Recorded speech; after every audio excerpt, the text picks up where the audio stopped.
বর্ষবরণের রাতেই যে জীবনের শেষ রাত হতে চলেছে কে জানতো। যুব তৃণমূলের জেলা সহ সভাপতি নবেন্দু ঘোষ খুনের ঘটনায় পিন্টু সাহা ও শুভম পালকে গ্রেপ্তার করে পুলিশ। ধৃতদের রায়গঞ্জ জেলা আদালতে তোলা হলে 7 দিনের পুলিশ হেফাজতের নির্দেশ দেন বিচারক।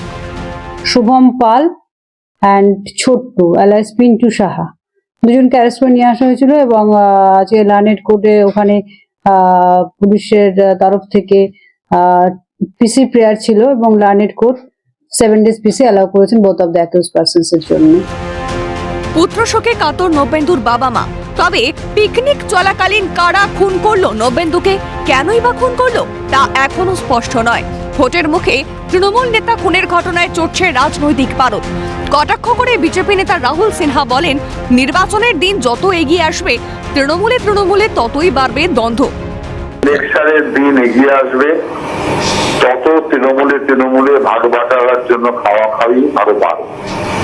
তার কারণ ওরা বুঝে গেছে যে 2026 ওদের শেষ সাল, অতএব এই 2026-এর নির্বাচনের পর আর রোজগারের জায়গা থাকবে না, যে কারণে এখন শেষ রোজগার করার লড়াই চলছে।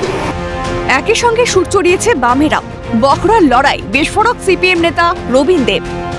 তারা অপরাধী মানুষকে লুট করা, বালি পাচারকারী, গরু পাচারকারী, তারা হচ্ছে তৃণমূলের দলে। সুতরাং এগুলি বকরা নিয়ে লড়াই। তবে বিতর্ক উড়িয়ে তৃণমূলের রাজ্য সহ সভাপতি জয়প্রকাশ মজুমদার বলেন, পুলিশের তদন্তের পর সব জানা যাবে। আমরা যা খবর পেলাম, একটা পিকনিক বা ইত্যাদি উৎসবের ইয়েতে কি ঘটনা ঘটেছে পুলিশ দেখছে, এ বিষয়ে আর কিছু আমাদের জানা নেই। পুলিশের তদন্তের পর জানা যাবে। তবে কি বাংলায় ফের খুনের রাজনীতি? 2023-এর পঞ্চায়েত ভোট হোক বা 2024-এর লোকসভা, যে সন্ত্রাসের ছবি দেখেছে রাজ্যবাসী তারই কি পুনরাবৃত্তি ঘটতে চলেছে? রায়গঞ্জের ঘটনা তারই ট্রেলার? প্রশ্নগুলোই এখন ভাবাচ্ছে সাধারণ মানুষকে। ক্যালকাটা নিউজ।